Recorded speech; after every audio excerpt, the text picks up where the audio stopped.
Bonjour, Marie-Olivier, je suis thérapeute accompagnatrice en développement personnel, énergéticienne et naturopathe.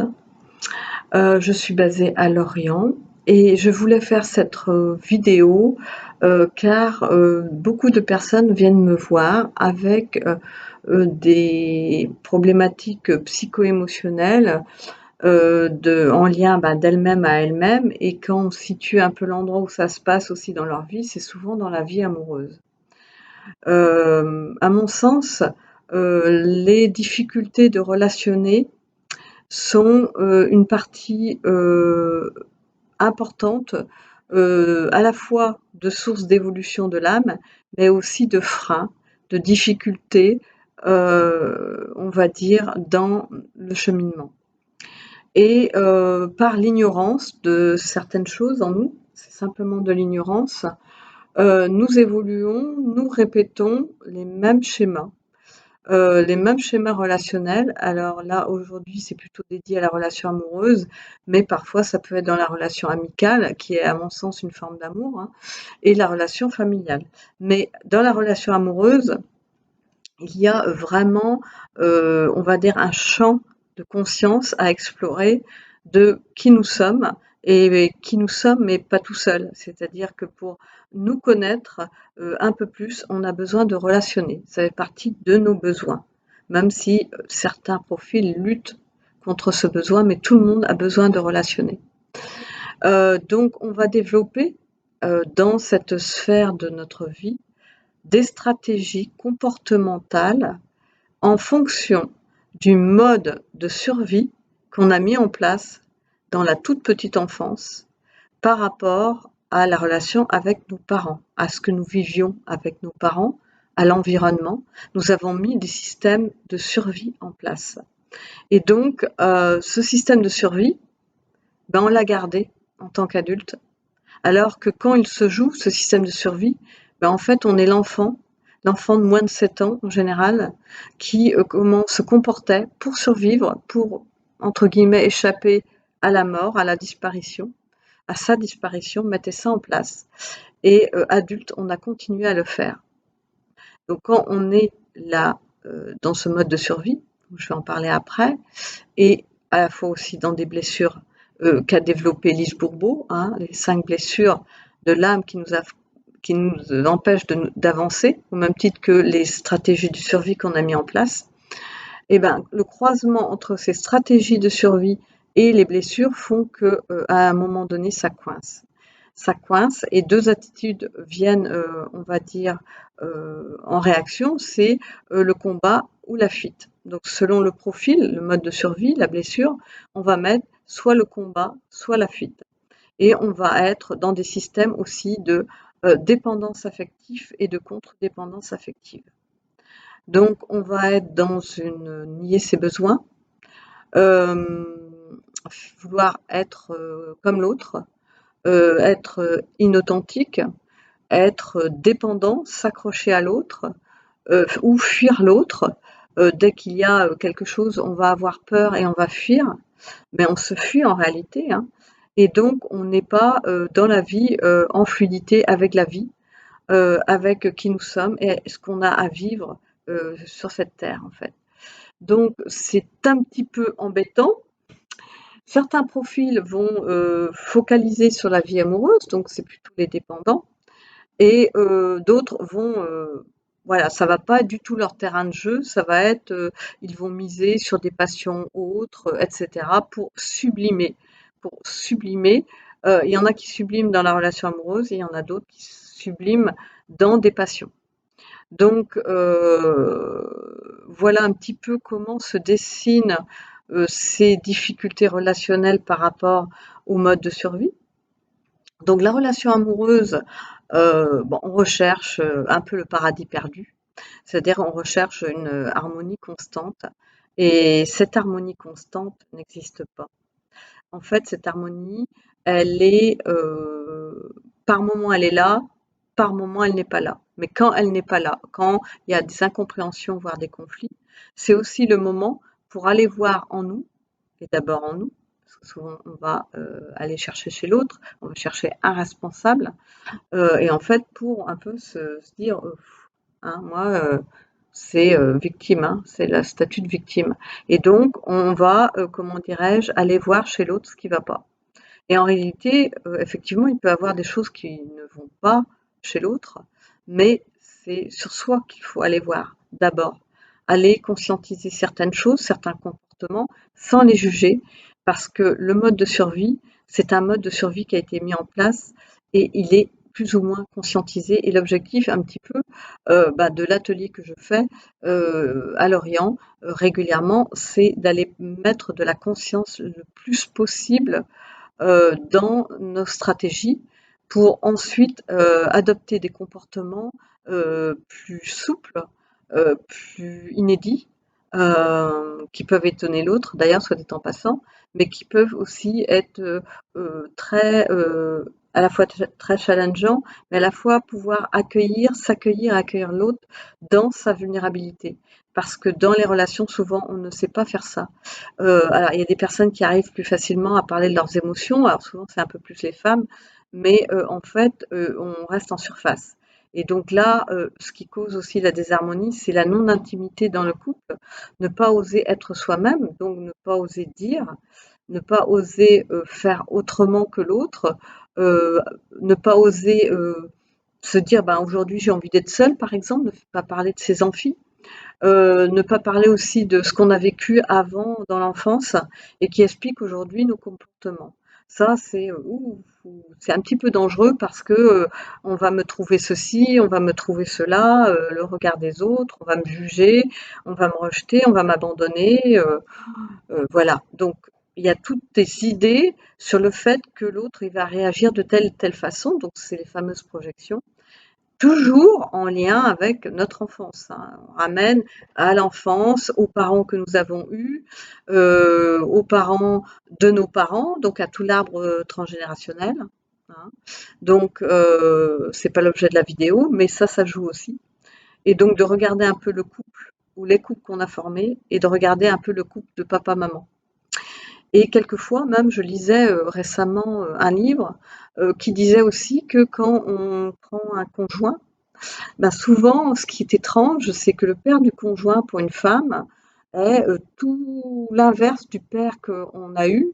Et en fait, eh ben, on commence à l'idéaliser, le beau-père, et à voir, voilà, à projeter le père qu'on n'a pas eu, et vice-versa pour l'homme avec sa belle-mère. Voilà. Donc ça peut arriver. Donc on va même rechercher le parent qu'on n'a pas eu chez nos beaux-parents, en fait. Bon, je sais que ça m'est arrivé, c'est pour ça que j'en parle. Euh, donc, on arrive à comprendre certaines choses comme ça. Euh, alors, les différents profils. Alors, c'est Véronique Cohn, hein, qui les a, qui a mis une appellation dessus. Mais avant, ça vient de Monsieur Reich qui avait créé des profils de psychopathologie. Donc ça ne sort pas de nulle part, hein. Ça a été défini en psychologie. Alors le but, ce n'est pas non plus de mettre une étiquette et de juger et de dire, ben moi je suis comme ça, l'autre est comme ça, donc c'est comme ça que ça marche. C'est un peu plus subtil que ça. Ça donne quand même une idée, des traits, on peut retrouver des traits, d'autres un peu moins présents, des traits d'un profil amoureux avec un mode de survie principal, on va dire. Et ensuite vient se greffer un petit bout d'un autre. On va se reconnaître peut-être aussi un peu dans un autre, mais après, c'est rare qu'on se reconnaisse dans les 5 profils. Là, bah, il y a besoin de justement d'approfondir. Donc c'est l'objet aussi de l'atelier que j'ai créé, c'est de voir dans quel profil vous êtes, si vous n'arrivez pas à le savoir par vous-même, en ayant un échange, voilà, et qui est profitable d'ailleurs au reste du groupe, hein, parce que le groupe est vraiment une caisse de résonance dans ces cas-là. Donc bien sûr, je fais des séances individuelles aussi pour ça, hein. Alors, les 5 profils, euh, ce sont lesquels? Avant de parler des profils, il faut savoir que la relation amoureuse, souvent, soit on l'investit, soit totalement, ou même un peu trop, elle est au centre de notre vie ou on l'a désinvestie. Mais il faut savoir quand même que la relation amoureuse, c'est une relation bien sûr à deux, mais à mon sens, c'est 1 plus 1 égale 3. Parce que quand on se met en couple, ben, on crée une nouvelle entité à mon sens. C'est-à-dire que c'est un peu comme en arithmétique ou en mathématiques en primaire, on parle des sous-ensembles, et ben là, il y a, et de l'intersection, et ben il y a une personne A qui est moi, une personne B qui est mon partenaire ou ma partenaire. Et puis en plus, ces deux A et B, voilà, à un moment donné, il y a un endroit où il y a un chevauchement, c'est-à-dire c'est le terrain du couple, et le terrain du couple, c'est C. Donc on voit bien que le terrain du couple, le couple, est une entité supplémentaire. Sinon, si 1 égale 1, c'est la fusion. Voilà. Donc là, on est dans la fusion, nous ne formons plus qu'un. Là, on est dans complètement l'effet miroir avec l'autre. L'autre nous ressemble, c'est transcendant, ça s'appelle la fusion et ça dure un certain temps, mais après, bon, il y a quand même des choses qui apparaissent, voilà, au bout d'un certain temps dans la relation. Donc, le but, c'est de garder son identité dans la relation, sa personnalité et de ne pas se perdre dans l'autre. Ça, c'est certains profils. Se perdre dans l'autre par exemple, pour l'altruiste, en devançant ses besoins pour être aimé. Ou alors pour le planquer de l'amour, c'est de faire tout en mimétisme. C'est-à-dire, je pense comme lui ou comme elle, je fais comme elle, voilà, ce qui se laisse complètement et qui en fait d'ailleurs un rebelle sous-jacent, puisque après, ben, bon, je me suis laissé faire, elle a tout décidé, ou il a tout décidé, puis après quelques années de relation, ben, c'est un peu la liste des courses, de la rancune, de vouloir faire payer, et puis de devenir un peu le passif agressif.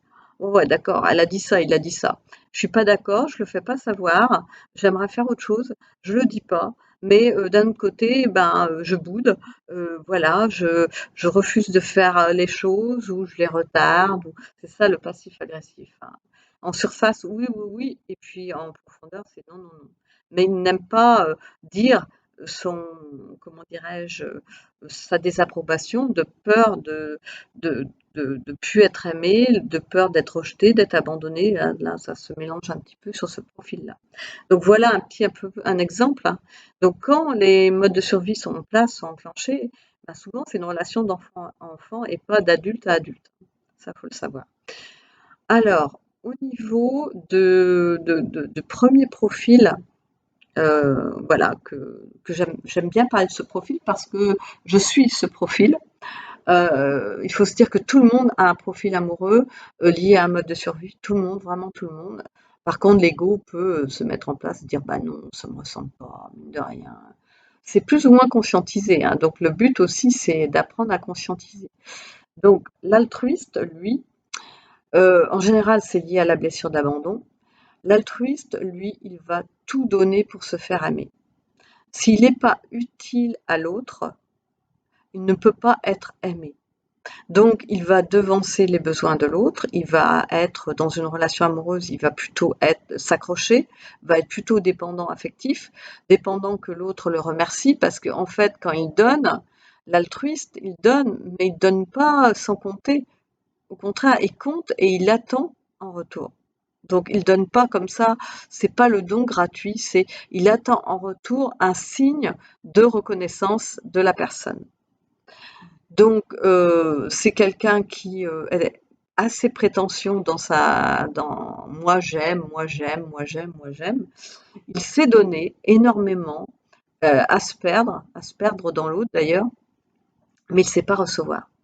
Il a vécu en général des pénuries quand il était petit, des pénuries y compris de nourriture, des pénuries d'attention, des pénuries de sécurité, bref, il a vécu vraiment des situations de pénurie. Et donc, lui, il vit tout le temps dans la pénurie et il a pu prendre en charge aussi une partie de la fratrie s'il était l'aîné, peut-être un parent défaillant. Voilà, il a été habitué à se mettre au service de l'autre, mais de complètement s'oublier et de s'oublier dans la relation aussi, au point de se perdre, de plus savoir qui il est. Donc, Ce profil, avec le mode de survie, est souvent le profil idéal, est une faille idéale, par exemple, pour les personnes perverses narcissiques.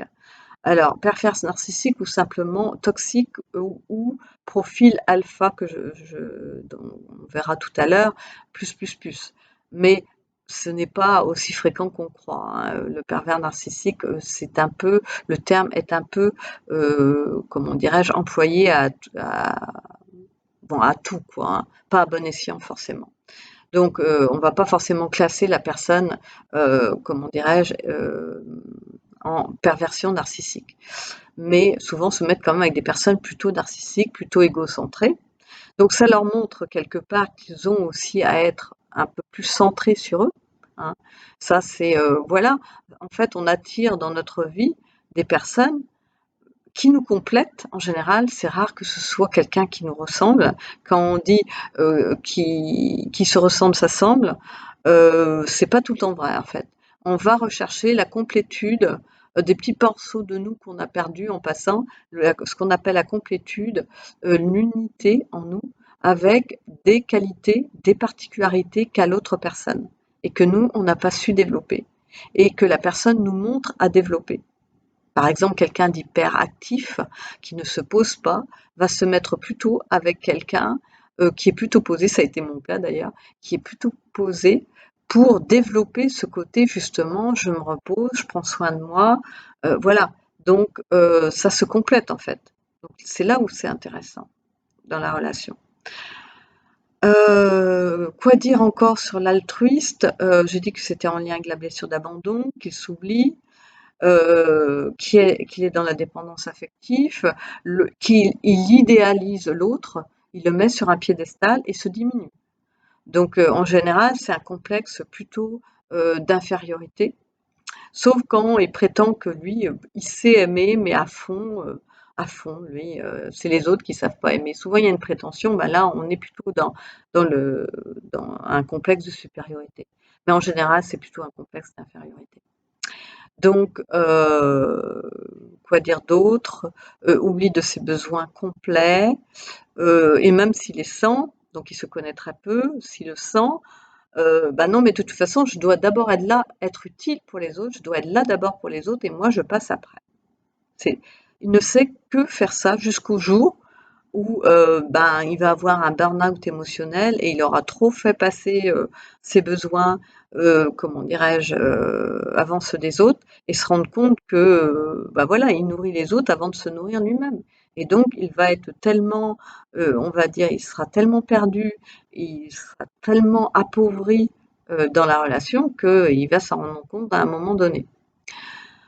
Alors ça, c'est dû à quoi? Souvent, c'est des parents qui n'ont pas été présents, qui n'ont pas pu en général, hein. Alors soit il y a eu un ressenti d'absence ou il y a eu une absence réelle. L'enfant a été confié beaucoup à des tierces, pas forcément de la famille. Il y a eu beaucoup de déménagements, beaucoup d'instabilité au niveau de l'environnement. Voilà, donc ça c'est quand même en lien avec vraiment des besoins vitaux de l'enfant qui n'ont pas été remplis. Voilà. Et donc lui, il a jamais senti recevoir de l'amour, il ne sait pas recevoir, il ne sait pas ce que c'est. Et donc il a à apprendre à recevoir, donc à se donner de l'amour, bien sûr. Donc voilà pour le profil altruiste. Donc voilà, plutôt dans la dépendance affective, plutôt centré dans la relation, voire focalisé dans la relation. La relation amoureuse est au centre de sa vie. Et si c'est pas la relation amoureuse, c'est de toute façon l'affect qui est au centre de sa vie. Donc c'est quelqu'un quand même d'hyper émotionnel, hyper sensible. C'est des personnes vraiment altruistes, hein. De toute façon, dans chaque profil, il y a des bons côtés comme des mauvais. Et voilà, et qui sont un peu comme le planqué de l'amour, qui savent pas trop dire non, poser leurs limites en fait. Donc c'est ça qu'ils vont avoir à apprendre. Alors on passe au profil frileux, dit évitant. C'est un profil qui a, comment dirais-je, qui est séparé de ses émotions. Il ne ressent pas ses émotions. Ses émotions, l'émotion pour lui, c'est non autorisé. il est coupé, il s'est coupé depuis longtemps dans l'enfance, avec quelquefois une mère qui a pu l'étouffer d'ailleurs. Donc ça veut dire, bah, émotion, amour, bah, c'est étouffement, c'est on va m'étouffer. Et donc dès qu'il se met en relation avec quelqu'un, il va jauger la propension déjà la personne à lui montrer de l'amour. Et s'il tombe par exemple avec un altruiste qu'on a vu juste avant, là il va se sentir étouffé à la moindre démonstration d'amour en fait. Selon que le mode de survie est plus ou moins en place, il va vraiment déclencher un comportement d'évitement. Donc il va être là dans la relation, il veut être en relation, hein, c'est pas qu'il évite totalement la relation, il va y aller, mais il va être comme au bord d'un plongeoir, j'y vais pas, j'y vais pas, je suis là, pas là. Et là, c'est quand même vraiment, c'est un petit peu embêtant dans une relation quand la personne ben, fait des allers-retours comme ça. S'il tombe sur un altruiste qui est dépendant affectif, ben, les allers-retours vont être nombreux et puis souvent à la demande de l'altruiste qui va vouloir que son autre revienne. En fait, ça vient de quoi qu'il y ait un couple altruiste qui se met à un dépendant qui se met avec un évitant, c'est que, comment dirais-je, ça crée une tension. En fait, l'altruiste, lui, il a besoin d'intensité dans la relation, vraiment. Et en fait, ça crée une tension. L'absence, il se nourrit de l'absence de l'autre et ça crée une tension. Et cette tension, bah, il la recherche dans le couple. Donc, il va se mettre avec quelqu'un qui va être absent et un peu souvent bah, comme un parent ou les deux parents qui ont été absents. Parce qu'il n'a connu que ça et quand quelqu'un est absent, bah, c'est quelque chose qu'il connaît parfaitement. C'est la personne est tout le temps là. Euh, voilà, ça m'a marché un moment. Au contraire, l'altruiste, il va être dans la fusion, mais voilà, ça va durer qu'un temps, quoi. Donc c'est pour ça qu'on ne comprend pas quelquefois pourquoi on se met avec une personne qui est aussi différente, hein. Donc pour revenir au frileux, il a du mal à être dans son corps. Voilà, c'est quelqu'un, on voit tout de suite si on est un peu dans les énergies que son chakra racine est inexistant. Donc c'est quelqu'un qui, pour compenser, bien sûr, parce que bah, idéalement il aimerait être en relation, hein. Pour compenser, il va alors désinvestir la relation amoureuse au profit de passion, hein, au profit de notre sphère, par exemple des amis, mais avec qui, bon, il va rester superficiel, hein, mais il va désinvestir la relation assez vite. Et bien sûr qu'il y aura des moments qui sera là parce qu'il faut, bah, sinon la relation n'existerait pas, mais il va désinvestir assez vite la relation et se mettre dans des passions ou des centres d'intérêt. Donc on retrouve ça chez, des sous-profils, on va dire, à ce niveau-là, des mystiques, donc ils vont aller, comme ce sont des personnes très éthérées, hein, ils ont très peu de racines, ils en veulent pas d'ailleurs, voire ils refusent quasiment leur incarnation, ils n'existent pas, hein. Bah, en fait, ils vont investir, la spiritualité. Beaucoup de mysticisme, un peu trop au point, de plus vraiment être là, à partir à chaque fois, dans des sphères, voilà, pour ne pas, être et ressentir ici. Et il y a les personnes qui vont, dans leur tête, donc qui vont être dans l'intellect, qui vont être, dans les sciences, voire dans la psychologie, hein, ça peut être aussi ça, hein. C'est-à-dire que le but, c'est pas d'être dans sa tête, hein, un peu, mais pas trop. Donc si on est dans sa tête, on n'est plus là, avec soi et dans la relation. Donc c'est des personnes qui vont vous paraître absents, en fait. Vous allez sentir très vite le peu d'engagement, hein, la peur de l'engagement, forcément, parce que là, c'est la peur de l'engagement, mais parce qu'il y aura trop d'amour. Ça sera trop pour moi. Je vais déborder avec ça. Donc souvent, il a eu des parents qui, pareil, hein, où il n'y a pas eu beaucoup d'amour, ou alors même quelquefois, je disais, hein, c'est qu'il y a eu un amour étouffant, quoi.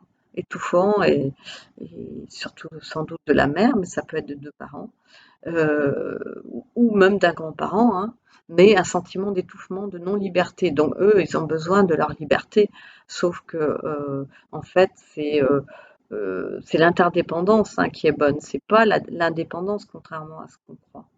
C'est avoir des moments où on est en capacité d'être seul, mais aussi d'être à deux ou à plusieurs.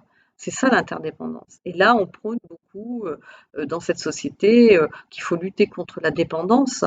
Oui, dans une certaine mesure, mais il faut quand même être un peu en contact avec les personnes. Et là, le profil frileux, évitant, voilà, on sent tout de suite aussi, ce que je voulais parler, c'est on sent tout de suite une froideur, vraiment une froideur.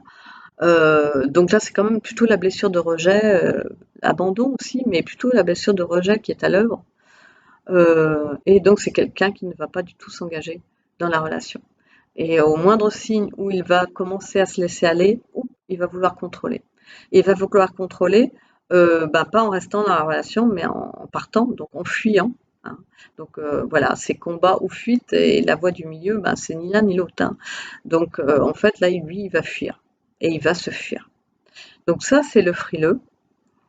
Euh, Ensuite, nous avons l'alpha. Alors, l'alpha, lui, c'est plutôt en lien avec la blessure de trahison.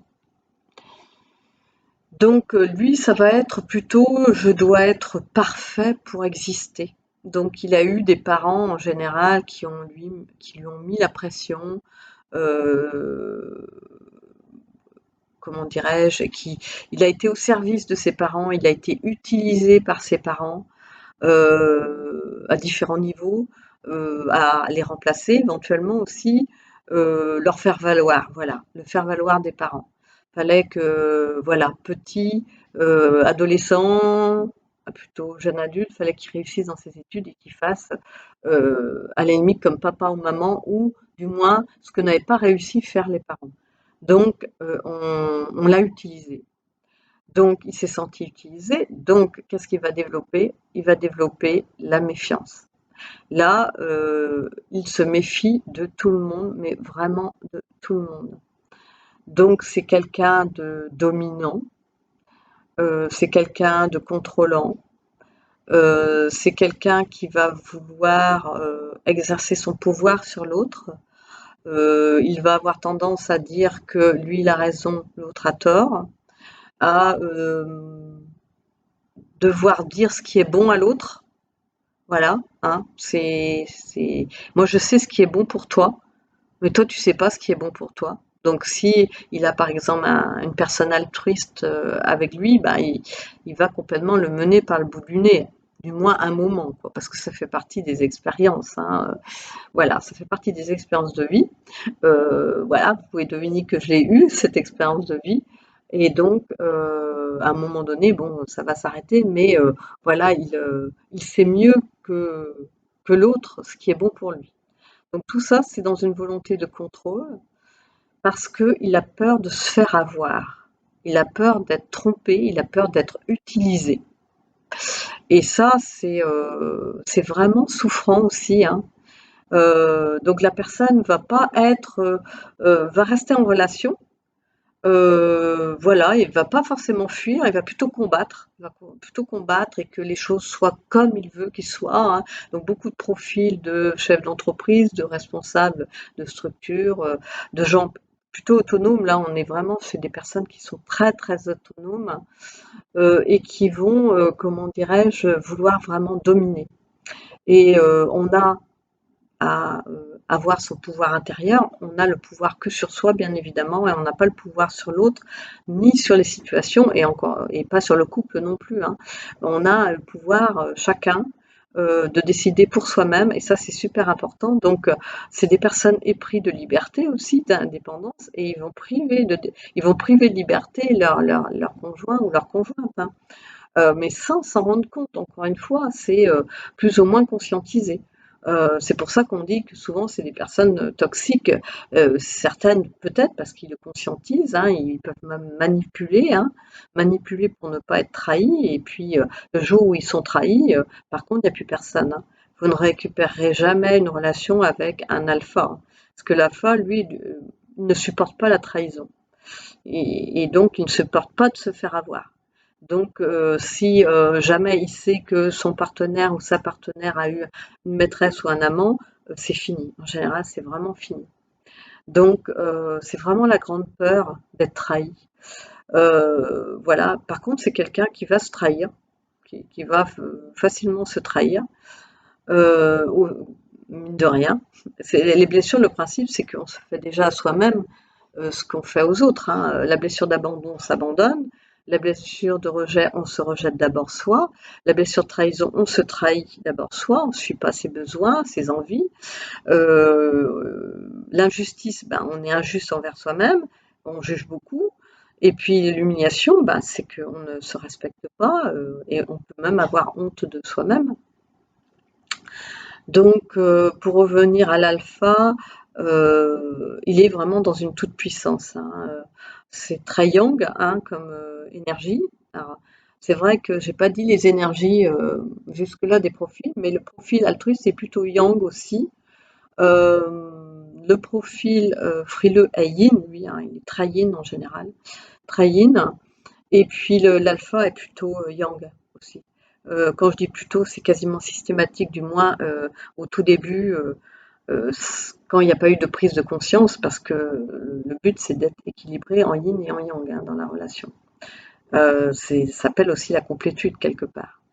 Donc il y a souvent quelqu'un qui est plutôt masculin au niveau de l'énergie, hein, pas au niveau du genre, hein. Donc ça peut être une femme qui a une énergie masculine, et puis une autre personne, hein, qui a l'énergie féminine, qui est plutôt yin. Donc les deux se mélangent et s'influencent, et dans un couple, ça peut aider à avoir un yin et un yang équilibré chez soi. Donc voilà pour l'alpha. Alors ensuite, nous avons le planqué de l'amour. Donc le planqué de l'amour, lui, il va s'adapter parce qu'il croit ne pas pouvoir être aimé pour ce qu'il est. Donc là, ça va être en plein la blessure de rejet. C'est vraiment la blessure de rejet dans toute sa splendeur, hein. Donc il a été rejeté principalement par le parent du même sexe, mais peut-être que les deux. Il n'a pas été rejeté, il a été rejeté, l'enfant a senti qu'il n'était pas désiré, qu'il n'avait pas lieu d'être là, en fait c'est un peu comme le frileux quand même un petit peu, c'est qu'il n'existe pas. Et donc lui, sa stratégie, ça va être le caméléon. Ça va être vraiment le caméléon.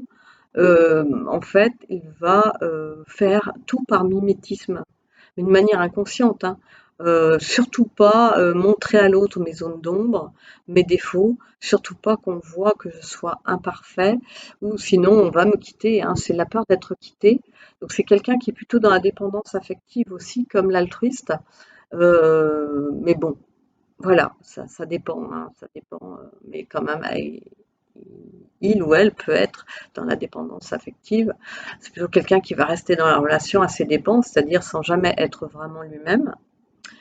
Il va quand même jouer la carte du passif agressif, c'est-à-dire qu'à un moment, il va s'apercevoir qu'il en a marre quand même de ne pas être lui-même, de ne pas répondre à ses besoins, ses envies, de ne pas en parler à l'autre, de ne pas parler de ce qui l'ennuie, des incompréhensions, des désapprobations qu'il a par rapport à certaines choses, il ne va pas en parler.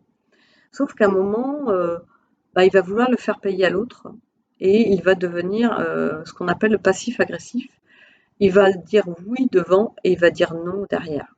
Un peu comme un enfant, hein, qui dit oui à ses parents, et puis oui, je ferai, et puis non, je fais pas. Et donc c'est un petit peu ça, bien sûr, donc vous l'avez compris, c'est encore là une posture d'enfant, hein. C'est voilà, hein, toutes les modes de survie, c'est des postures d'enfant, hein. C'est pas la posture d'adulte d'aujourd'hui. Donc voilà, on garde ce mode de survie. Et le but, c'est de s'en rendre compte et de devenir adulte et de dire ce qu'on pense, de ce qu'on a besoin, qu'est-ce qui va pas dans la relation, etc., etc., petit à petit, sans avoir la crainte de perdre l'autre. Parce que là, l'enjeu, c'est d'avoir peur de perdre l'autre. Et en fait, il n'y a pas d'enjeu. En fait, qu'on perde l'autre, il ne devrait pas d'ailleurs avoir d'enjeu de perdre l'autre. Si on perd l'autre, si l'autre n'est pas en capacité de comprendre, nous rejette, en fait déjà il se rejette lui, hein, et puis on ne peut pas faire grand-chose. On n'a pas le contrôle sur l'autre. Donc voilà, on sait qu'on n'est plus en dépendance affective et qu'on est prêt à perdre l'autre si l'autre ne comprend pas qu'on a des besoins, qu'on a des envies, qu'on a des opinions, Mais ça, c'est au bout d'un certain temps qu'on fait ça. Si ça fait 10 ans qu'on est avec la personne, ou 20 ans, eh ben, ça va prendre du temps de se positionner, de s'affirmer dans le couple et de montrer qui on est vraiment. Et l'autre va être surpris de dire mais je vis depuis 10 ans ou 15 ans avec une personne et là je le reconnais plus quoi, ou je la reconnais plus. Normal, la personne elle a mis un masque.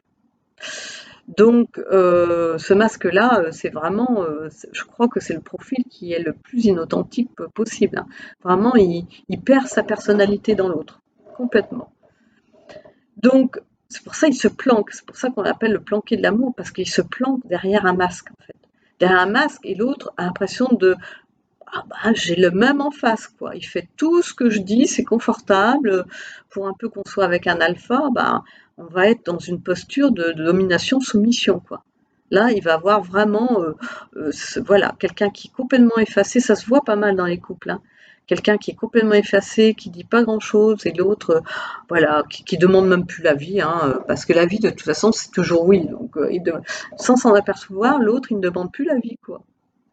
Et c'est là que le planqué de l'amour va réagir, c'est-à-dire là c'est pas normal. Là, on me demande pas mon avis, on me voit pas, il va se sentir invisible à un moment donné. C'est un retour que j'ai un peu dans mes consultations. Il va se sentir invisible, mais parce qu'il prend pas sa place. Il prend pas sa place. Il n'a pas sa place. Il considère qu'il n'a pas sa place. Donc voilà. Donc il a à prendre sa place, toute sa place. Donc c'est quelqu'un en général dans la fratrie qui a eu du mal à trouver sa place aussi dans la fratrie. Donc souvent, dans une fratrie de 2 ou 3 enfants, c'est celui du milieu. C'est pas tout le temps le cas, mais voilà, ce que j'ai pu voir, c'est un peu ça quand même. Et donc, bah là, il n'a pas trouvé sa place, il s'est pas senti vu. On voyait soit l'aîné, soit le petit dernier, mais lui, lui on l'a jamais vu, on l'a jamais reconnu, quoi. Donc voilà, donc il développe une stratégie pour continuer dans cette voie-là, parce que c'est quelque chose pareil qu'il connaît. Et pour terminer, nous allons aller sur le profil, avec le mode survie qui va avec, du clivé. Donc le clivé, c'est que il est séparé de son cœur et de son sexe. C'est-à-dire qu'il va donner l'un ou l'autre. Parce que s'il donne le tout, s'il se donne complètement, il va être quitté, rejeté, voilà, il ne va plus, la peur aussi d'être aimé un peu pour qui il est en fait. Donc il va donner une partie comme ça, au moins, il reste une partie secrète en lui qui n'est pas dévoilée et le risque qu'il se fasse rejeter ou abandonner est beaucoup moins grand. Donc ça va donner des personnes, 2 sous-profils, un profil romantique, un peu style troubadour, d'ailleurs qui sera très aimé avec un altruiste d'ailleurs, et qui va donner son cœur. Qui va donner son cœur à l'autre dans une certaine intimité, mais qui va pas donner le sexe. Donc ça peut donner des personnes frigides ou impuissantes. Donc voilà. Et par contre, frigide ou impuissante dans le couple, mais pas à l'extérieur forcément. C'est-à-dire que la personne va prendre un amant ou une maîtresse et va s'éclater avec l'autre. Mais il ne se donnera pas totalement avec la même personne. Le deuxième profil, c'est le profil au niveau du sexe. Donc lui, il donne que le sexe. Donc c'est les gens, c'est les sex friends, c'est les personnes les dons jouants, qui vont vouloir séduire et qui vont, comment dirais-je, bon, ça sera pour une nuit, quoi, ou ça sera vraiment que pour le sexe et qui donneront pas leur cœur. Donc dans l'intimité, à la fois là non plus, il y aura pas d'intimité dans le couple, parce qu'il y aura une intimité sexuelle, mais il y aura pas une intimité émotionnelle, sentimentale. Donc là, c'est pareil, on donne l'un ou on donne l'autre. Donc la personne, elle se sent un peu coupée en deux en fait, hein. Donc, c'est souvent des personnes qui ont eu des enfances où il y a eu des injonctions contradictoires des parents. Un parent qui disait ça et un parent qui disait ça. Donc la personne, elle savait pas, elle n'était pas en fait dans la complétude puisqu'il y en avait un qui disait ça et l'autre qui disait ça. Donc souvent, c'est des personnes qui ont eu voilà, ce genre d'injonction, par exemple. Donc c'est des personnes qui vont pas non plus trop, qui peuvent s'engager si le clivé est romantique, mais il va avoir un manque, ça sera pas complet, la relation sera pas complète. Elle sera, comme, voilà, oui, incomplète. Donc le partenaire va avoir un sentiment de frustration, puisque si dans la durée, alors surtout pour le clivé sexuel, parce que en fait, il va donner du sexe, et puis donc là, si vous êtes d'accord avec un partenaire qui est d'accord, bah, il n'y a pas de problème. Mais le jour où vous voulez plus, vous voulez vous commencez à tomber amoureux ou amoureuse de la personne, bah, la personne elle va fuir, hein, tout simplement. Elle va pas être là, hein. Donc, et l'amoureux, s'il sent qu'il y a un besoin sexuel trop important qu'il ne peut pas donner à sa partenaire et que ça renforce son impuissance, ben, lui, il risque aussi de quitter la relation. Donc, c'est des personnes plutôt qui quittent. Les blessures à l'œuvre, bon, là, il n'y a pas une blessure spécifique. C'est comme un peu la blessure de rejet aussi. Mais, et puis, ils ne s'aiment pas complètement, quoi. Il y a des parties d'eux, souvent, qui n'aiment pas non plus. En fait, c'est la non-complétude. Donc voilà pour les 5 profils qui donnent des modes de survie différents.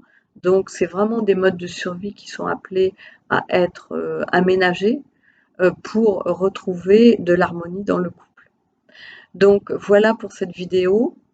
J'espère qu'elle vous aura, comment dirais-je, servi à voir un petit peu ce que vous avez engrammé comme comportement dans votre vie amoureuse, comprendre peut-être pourquoi vous êtes par exemple dans la peur de l'engagement, dans des schémas répétitifs ou dans un confort de couple qui vous nourrit plus mais dans lequel vous ne bougez pas.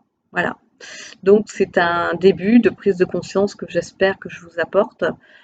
Voilà, vous me retrouvez sur www.naturopathe-lorient.fr pour avoir un petit peu ce que je fais. Comme je vous disais au début de la vidéo, je suis à Lorient, mais je fais aussi des séances à distance. Voilà.